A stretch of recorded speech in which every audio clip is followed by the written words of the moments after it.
This week on the Digital Coffee, more links in your Instagram bio. On Twitter, we've got a new metric, but nobody knows what it means. And also on Twitter, they've all gone a bit TikTok. All that and more after this.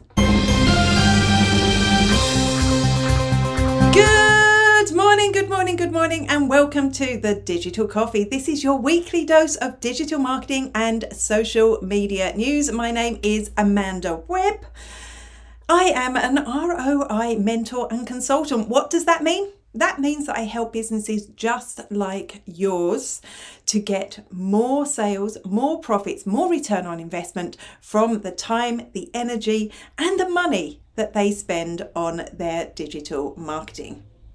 If you want to know more about that, if you want to know the beginner steps to help you get more from your digital marketing, I produced this free training session. It's a 1-hour primer on how to get more ROI. So do go ahead and scan that QR code and that will bring you through to where you sign up from that. But enough about me.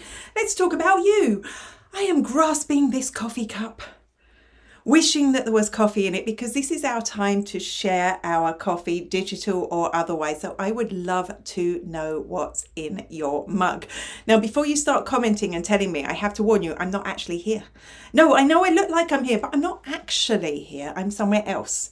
So I will be monitoring and replying to comments, maybe not live, maybe a little bit later on, but the show continues. So do tell me. I've just finished a nice big cup of tea.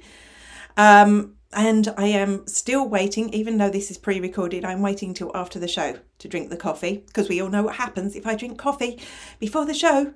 I talk even faster and nobody has a clue what I'm saying. So do let me know. I've also got a question of the week. I'd love to know, do you run social ads? Do you spend money promoting content, promoting your business on social media? Because this week we've lots of ad updates. So I'd love to know, are they relevant to you?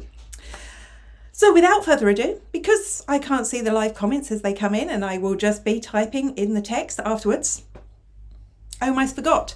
Just because I'm not actually here, that doesn't mean that the Twitter space, that is the place where you can come after the show and discuss all things with my co-host, Making Sang, that we discuss on this show in more detail. If you're on mobile, you can request to speak.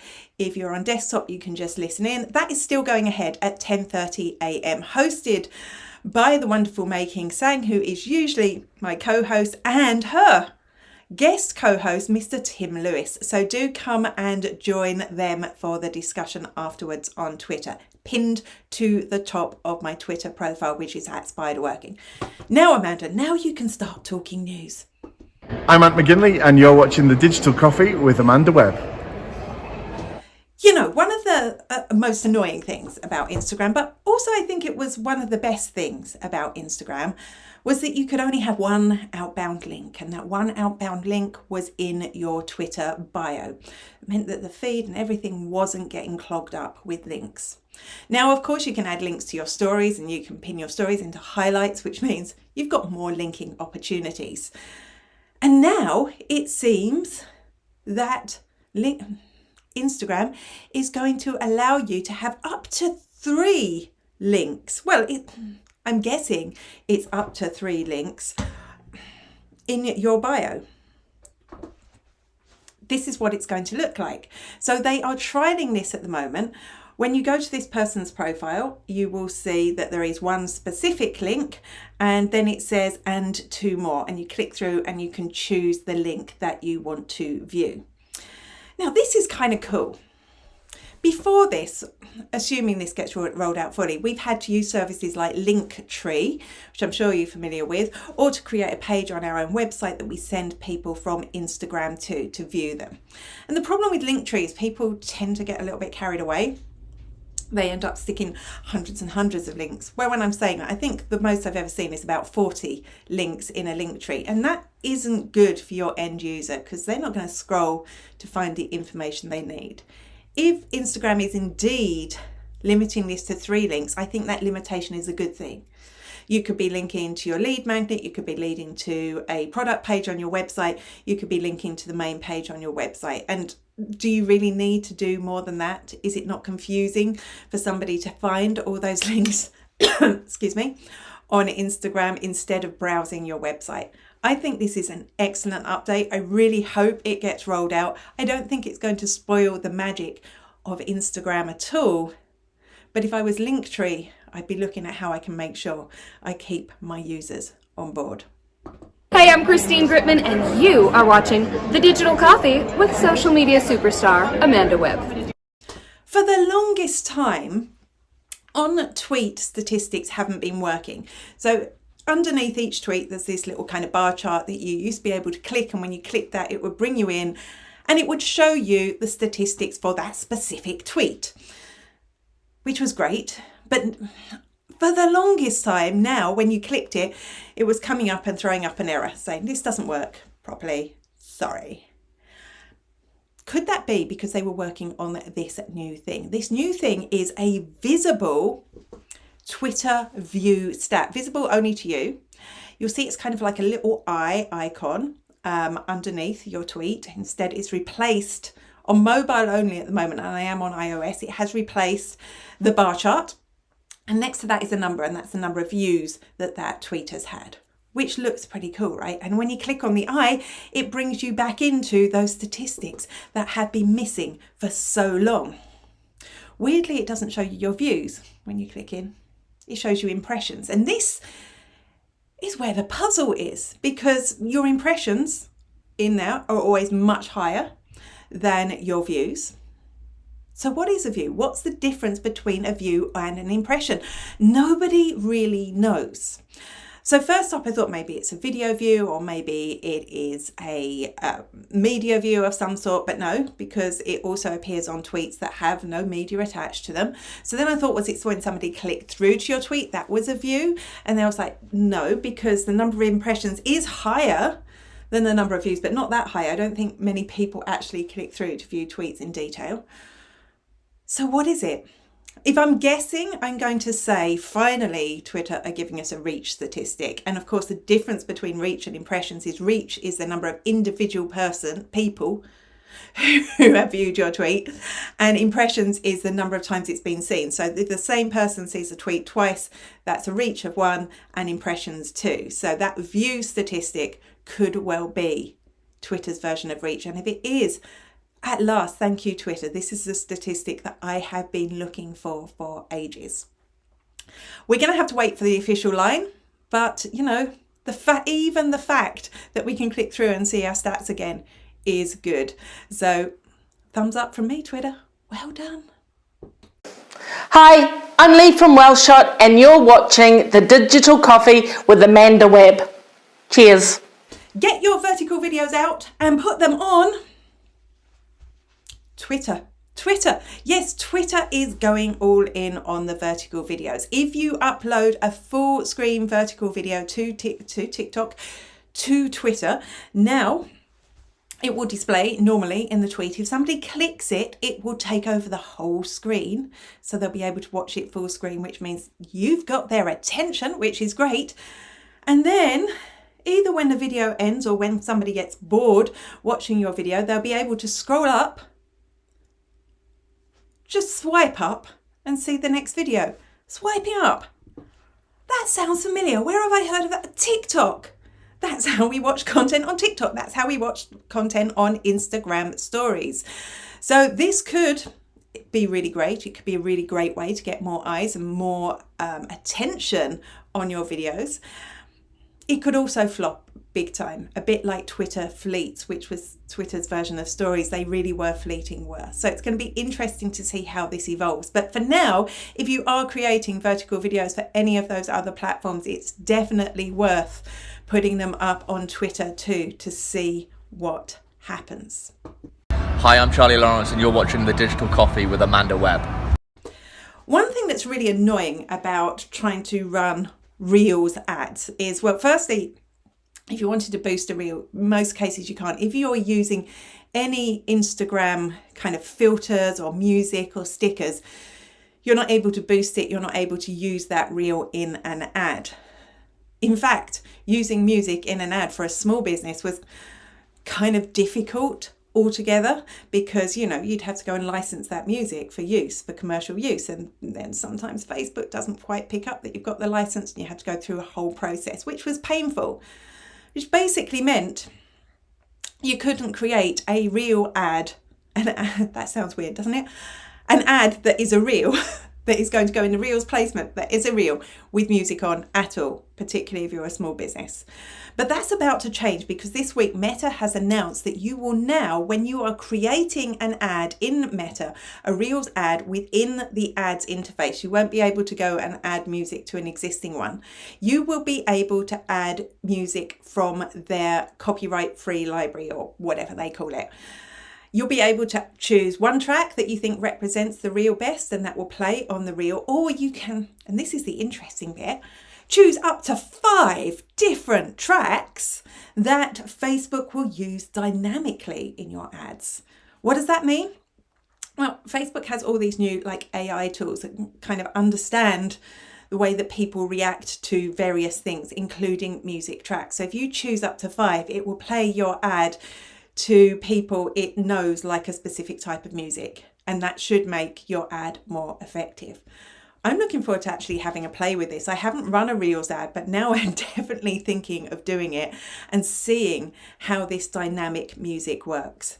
Whichever option you go for, this is good news, because you won't need to have a silent or just a talking head video. It could be really effective. And like I say, specifically for smaller businesses who don't have the whole clearance process or the whole process to use copyright-free music. Couldn't be a bad thing, could it? Couldn't be. You're watching The Digital Coffee with Amanda Webb. I was experimenting with LinkedIn ads recently. And one thing that I found was that if you run a lead gen ad, that's where they have the form that you fill in on LinkedIn itself. People don't have to leave LinkedIn. That worked way better for me. Not just significantly better, the other option didn't work at all, which was sending people to my website to fill in a form, both of which was to get a lead magnet. So I would send them, it was a PDF workbook if they filled in either of those forms. And I found basically the conversions, the ones going to my website, didn't work at all. The ones that came through the lead form did. But it was complicated to set up, because the leads coming through the lead form, you need to either download those manually from LinkedIn and upload them into your email marketing software, or you need to use a third-party tool to connect the two up, which I did, but it's a little bit of a painful process. Again, particularly for people where ads isn't the main thing that they do for their business. So the new update from LinkedIn right now is kind of exciting. They're creating these things called document ads. And within a document ad, you'll be able to upload your document, and you can either give people instant access, no email required. And there are benefits to doing that, particularly for larger organizations. Or you can gate it with an email address. So imagine, I haven't gone through the process, but I imagine this is going to be a bit like the lead forms that we have on Facebook. But the difference is you won't have to do all that connecting to your CRM. It will instantly deliver them the document, which takes the pain out of it for you, and also means there's an instant win for the person who signs up. In my head, you're still going to want to connect that email address to your CRM in the quickest possible fashion so that you can continue marketing with maybe a welcome sequence.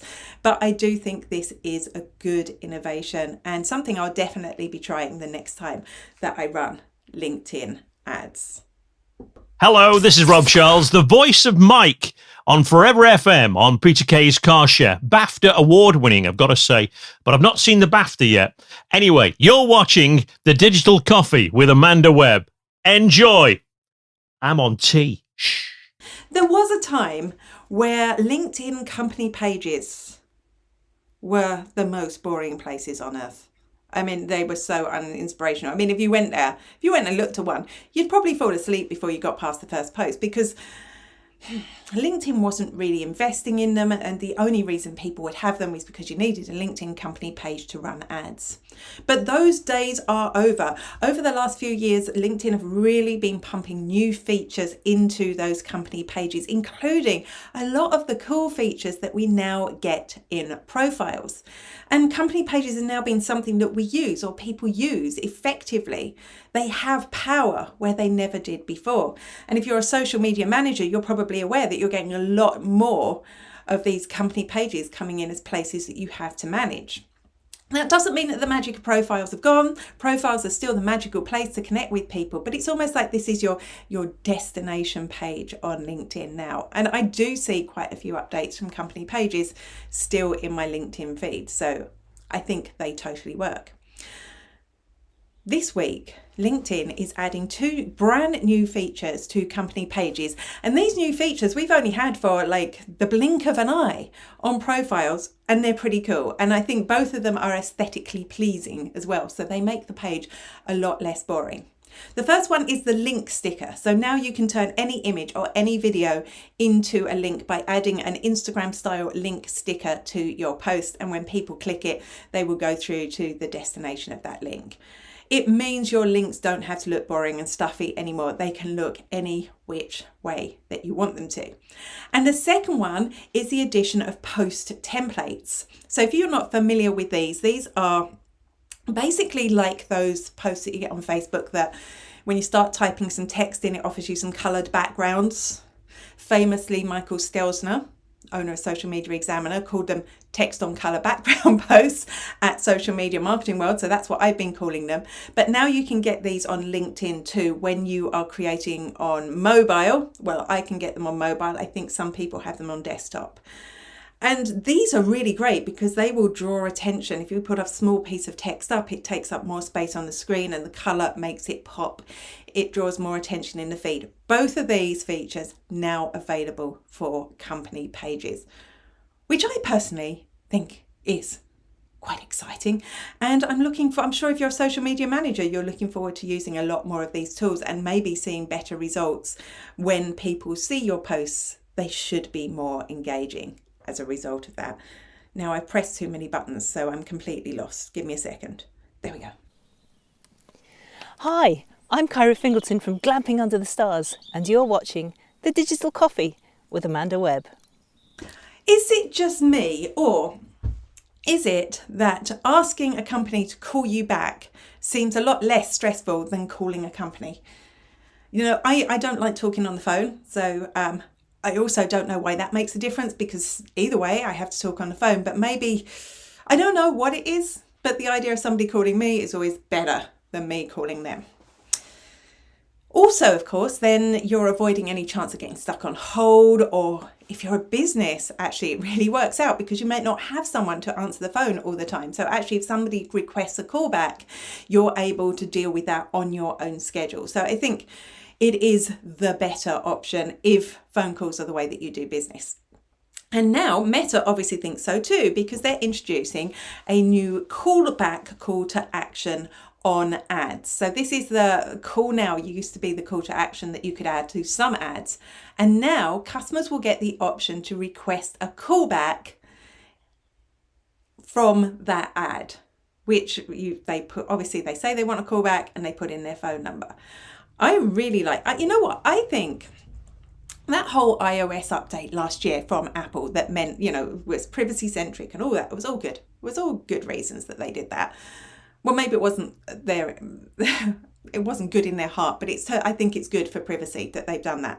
Has really kicked Meta into thinking more about their advertising options and what they have to offer us now that ads have become more expensive. And this is obviously going to be a really good way to get more customers on board and to convert those customers, and for those smaller businesses to be able to do that in a timely fashion when it's not going to interrupt their working day. I can't see a downside. I think it's good. Well, that's it for the Digital Coffee for this week. It flies by when I haven't got any comments. I miss chatting to you face to face, so I will. I'm hoping I'm going to see lots of comments when I drop into Restream later on, and I will reply as swiftly as I can to those. I'm actually right now waiting for a plane. So let's hope that the Wi-Fi in the airport or the 3G in the airport is good enough that I am able to watch myself talking away like this. Don't forget at 10:30 a.m. to drop over to Twitter, because even though I'm not here, Mei King Sang is running the Extra Shot, which is the after show for this, where these topics will be discussed in more detail. Come along. It's an audio space. If you haven't joined these before, this is just like an audio chat, a bit like a Zoom room with no faces.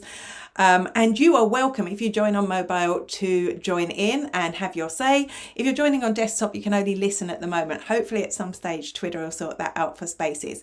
I am looking forward to listening back to that. Mei King has a guest co-host this week, so she is co-hosting with the wonderful Tim Lewis, and I know he always has a completely different opinion on things to me. So that will be interesting to listen to. If you go over to my Twitter profile at Spiderworking, you will see a pinned tweet announcing that space. So you can just click into that and join in. Well, it has been great talking to you and time traveling into the future.